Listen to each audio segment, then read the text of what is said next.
back. Welcome back. Welcome to Can't Catch a Break. I am DJ. Hey guys, this is Dr. Char. I'm back. Hey.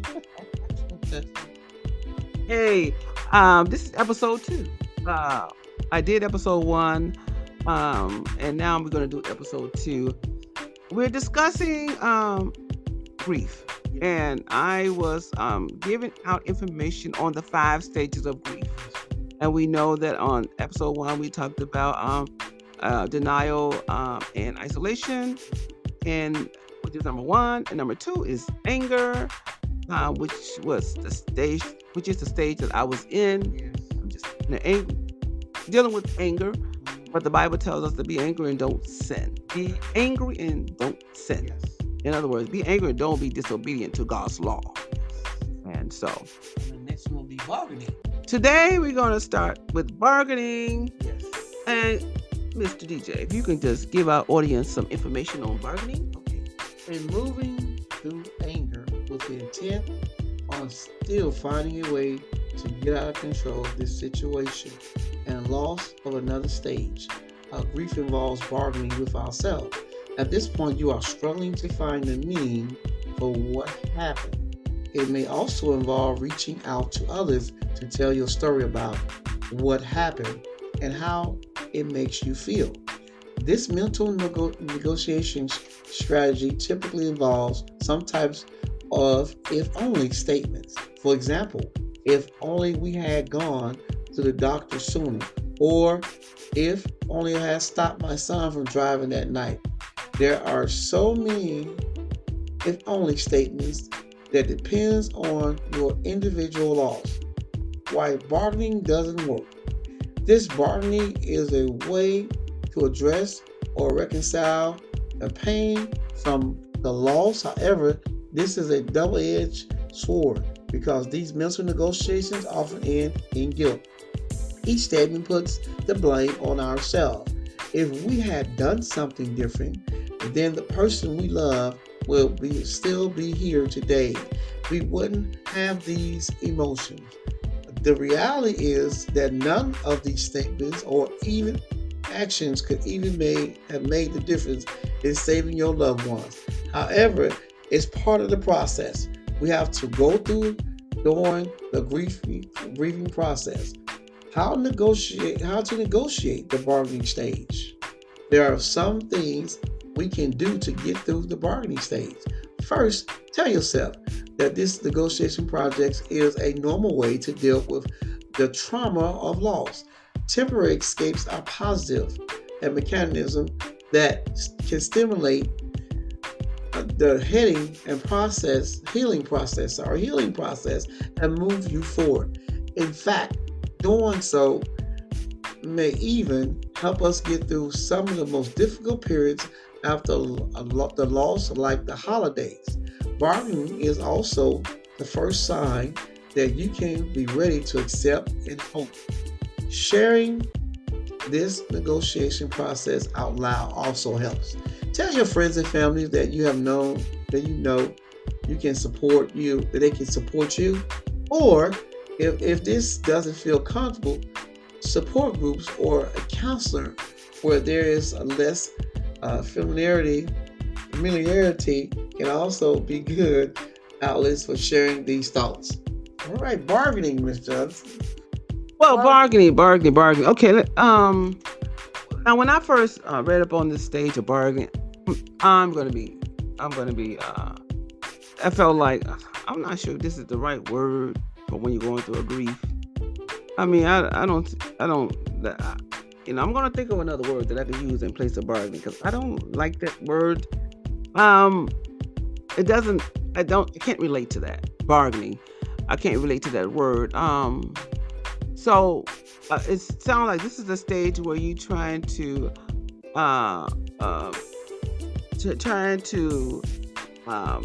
navigate some of the things you could have done or should have done or should not have done, and then you try to you try to come up with solutions.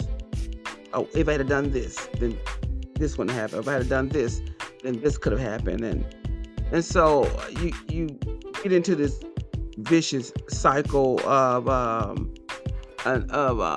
going back and forth, and still not gonna come up.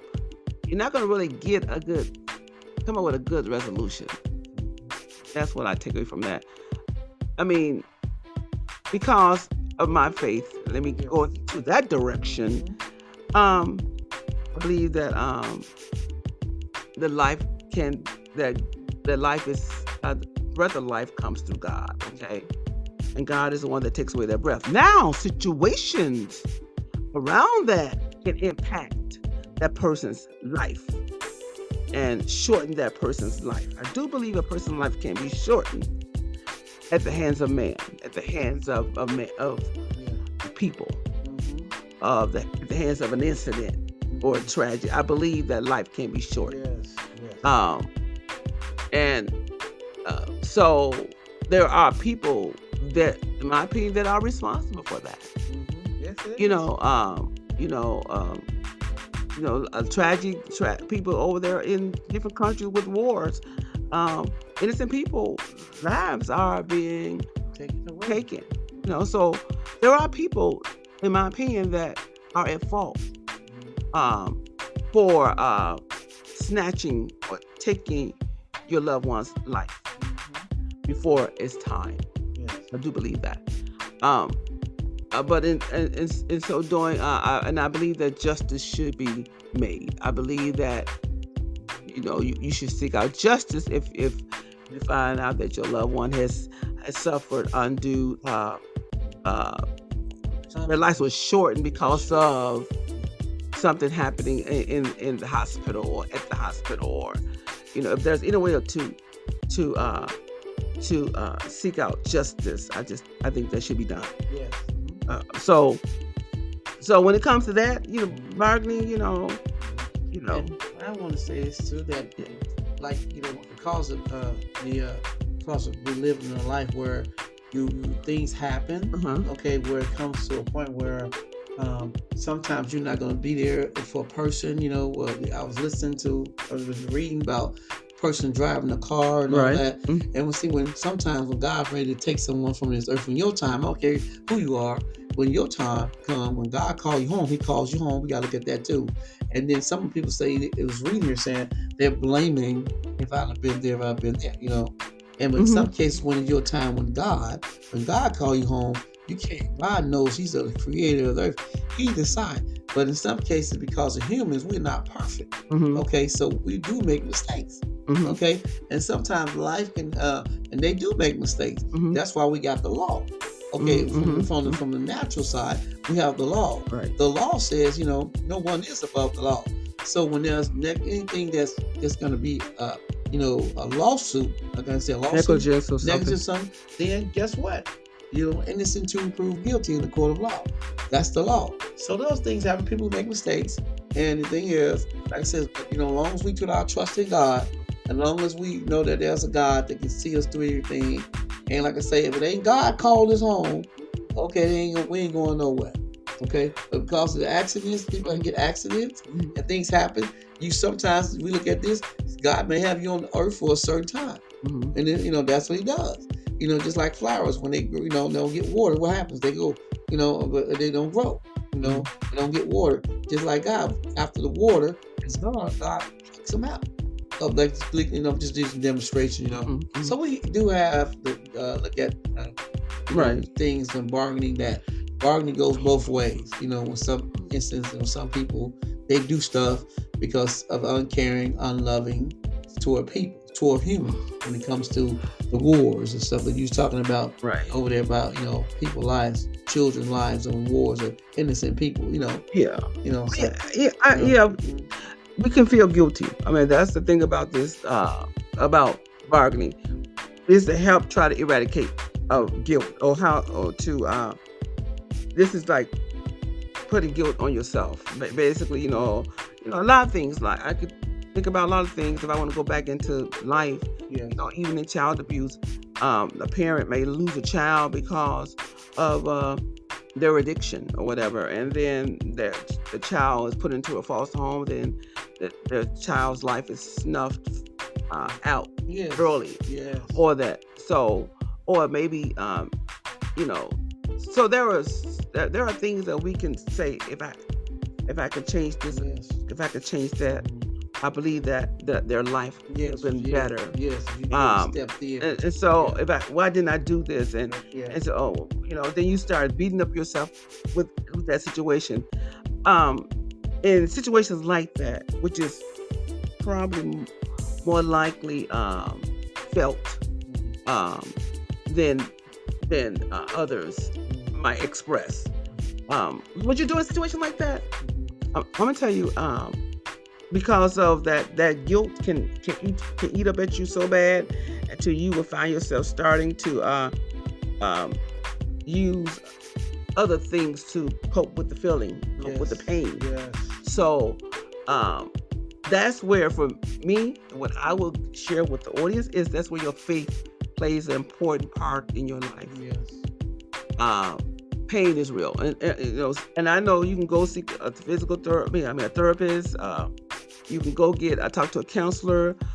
Those people that can help also.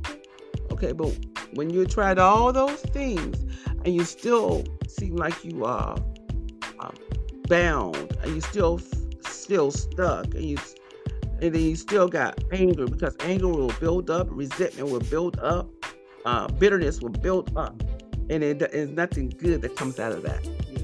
Okay, and so for me, and what I would tell my audience is that's where your faith comes into play. You need hope. You need something bigger than yourself. That's right. To hold on to. Okay, and that's when you have to dig into the Bible. Start listening to the Bible. Find information. On hope.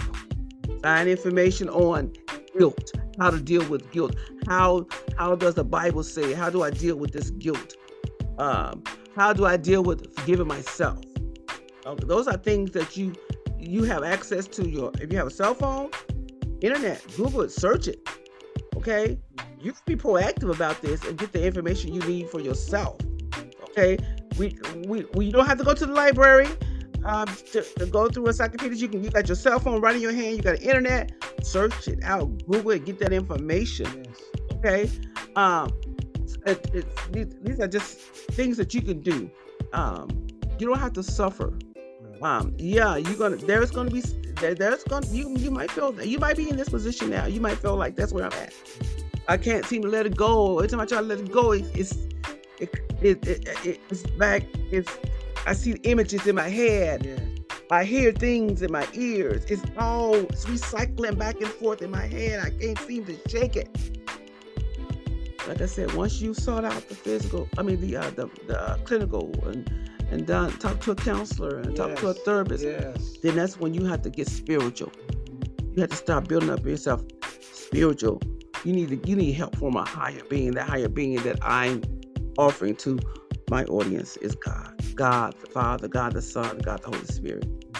I believe in God. I believe that had I not accepted Christ in my life, had my mother not accepted Christ in her life at an early age, and then and in the state that we were in, and in the environment that we lived in, I believe that all of my siblings, we would have been consumed, and we would not be able to talk and tell the story. I believe that our whole journey went in a totally different direction.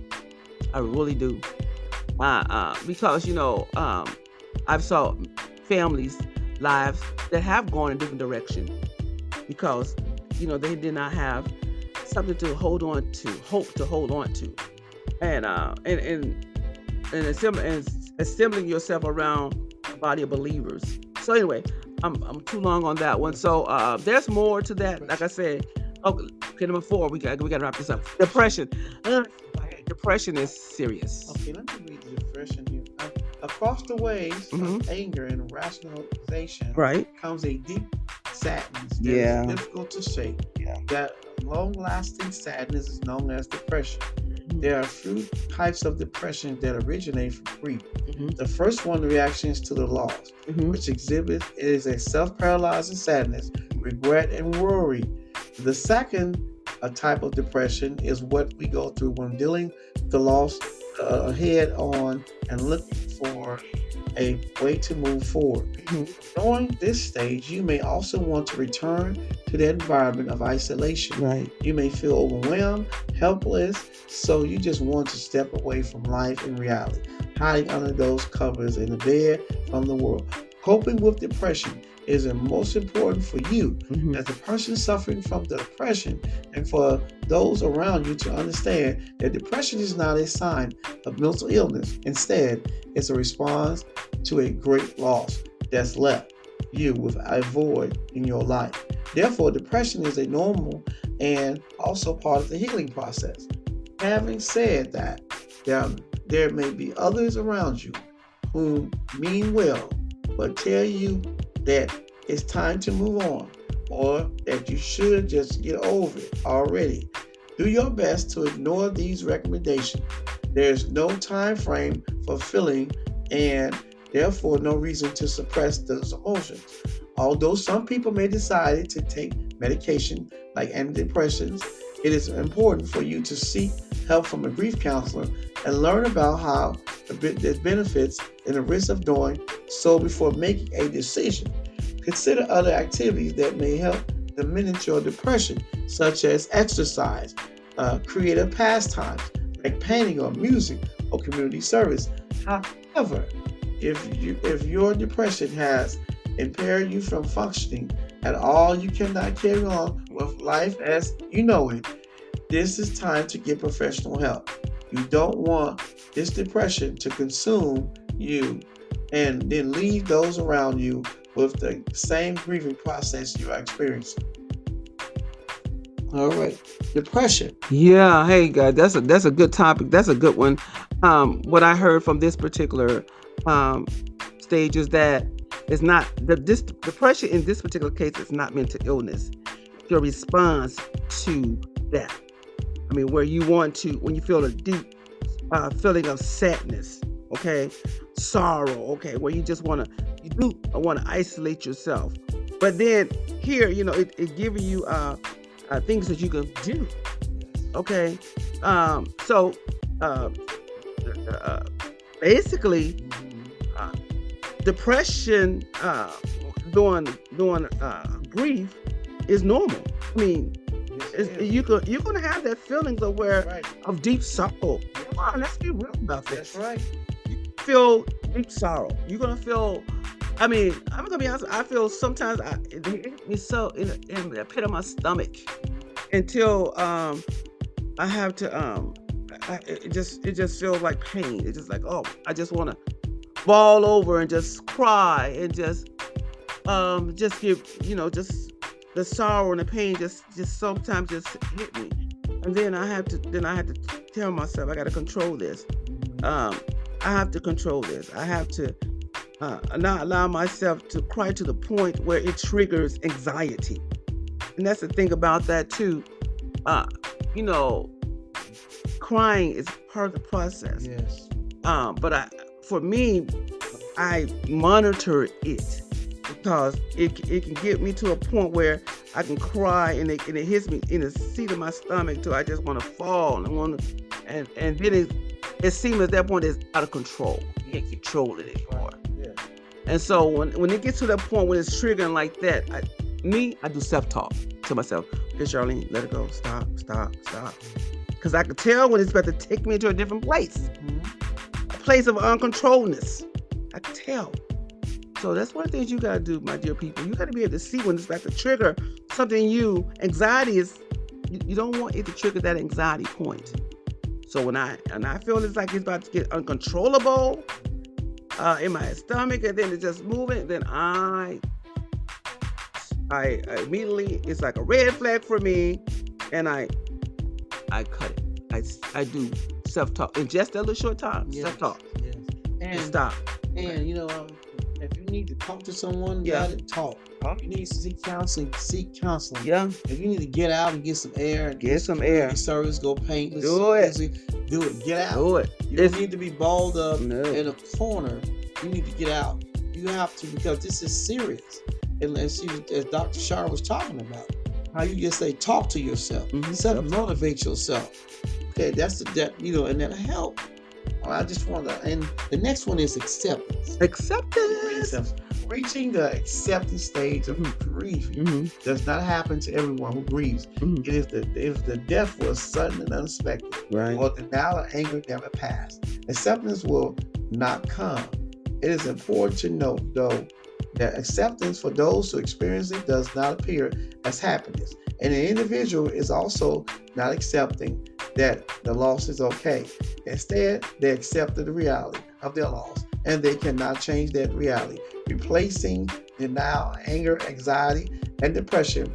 And the individual starts to experience a sense of calm, and that takes over. This new feeling gives them a way to move forward with our lives in a new way without that loved one. The process of acceptance, reaching the acceptance, means opening yourself to hope. It is the hope that your life can go on and you can find a place for the future despite it's missing one or more people you had wanted to be there. At this stage, you are capable of creating a new plan for your life, or the very least, begin to explore other options. This may even mean new family traditions. When you can open yourself up to this hope without feeling guilty about going on with your life, you are also able to look back on these memories of that person and think of them in a fond way. You begin to appreciate that you had the honor of knowing them and having those precious moments, unlike the physical presence of that person. These good memories at times together cannot be taken away. Be patient with yourself, because you have to reach the acceptance stage of grief in your own time. The process of the acceptance can require years before it's fully attained. You can also work toward acceptance by finding ways to commemorate the life and legacy of the person you lost. Some people start charities in their names, or others create memorial or share funny stories of the holiday tables. So it's good to keep gratitude journal, because writing down what you appreciate about that person or what you learned from them can also help stimulate the acceptance stage. Be sure to read what you previously written, especially if you feel waves of grief returning. It can help you focus on the good days even when you have bad days happen. Grieving becomes part of your life. Grieving has stages we illustrated based on the Kubler-Ross model. However, we look at the grief more as process, that because many things can trigger and return grief even years after the loss. While we may feel we accept it and to work through the grief, even like another death can trigger a flood of emotions. You might also want to go through many of all these stages of grieving again. Coping with such incredible loss is deeply personal, experiences that no one can truly understand and accept that person. While there are support groups and loving people around you, nobody can help you get through it. Instead, it's a process. You will have to navigate with your comfort and support and others you love. All right, that is such good information. Acceptance. Briefly, accepting the loss and not Guilty. the cause of the reason why, how they died. That's how I kind of. Yes. That's how. That's what they're seeming like they're kind of expressing to you. Accept the loss. I don't necessarily accept how they died. I mean, what caused the death. I don't necessarily have to accept that piece of it, but I have to acknowledge the fact that they're no longer here. That's what I'm accepting. That's what we did with my mom's homegoing service. We accepted the fact that mom is not here. We accepted that she's not here. And you know what? We showed that. How do we show that? We show that in our in our way that she wanted us to celebrate. She wanted us to celebrate when she's not here. She expressed that to us. Celebrate. I want you all to have a good time. Um, even in our attire, we just didn't wear the traditional black clothes or somewhere.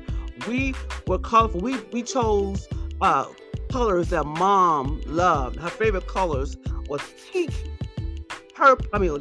lavender, white. White is really her favorite color, but to accent color was lavender and pink. So we were dressed all up in our festivity type clothing that gives life. Okay, so that's how we chose to commemorate our mother. The loss of her not being here. Now we not necessarily didn't like the way she died, but the acceptance is mom is not here. Okay, the acceptance is God has given us a person that has left us with a legacy. That has showed us what it's like to go through the storm and create in the storm. How can you create something in the storm? Well, mom showed us that. Okay, she showed us how to create, how to keep moving. When doors are closed, when these doors are closed, do this, do that. She navigated when her ministry she felt like she wanted to do more ministry. This may have been closed in the church. Maybe the church didn't allow her to express herself. Mom went where? God put in mama's spirit to go to social media, to go to Facebook, and that's what I'm mostly admired by my mother. She did not allow closed doors to stop her. Don't allow it to stop you guys. Okay, just keep moving forward. That's my story for now. Grief is something that if you lost somebody, you're gonna go through grief. 5 stages. And I want to let you know that you can navigate through life. That's right. Even when you're feeling sad, or even when you're feeling anger, you still have to. You might feel it, and so you might have to repeat some of these stages on how to cope when you're at these stages. Yes. So, but feel free. I want to let you know that you are normal. You're okay. You're gonna get through this. Okay. Okay. Yes. Okay. All right. Well, thanks again. Thank you all. Thank you guys. You know what? The clock. It's the clock. It's the clock. I'm sorry, people. It's the clock. It's the clock. Thank you all for listening. Can't get the break. All right. We love you. Love you guys. Take care of yourself.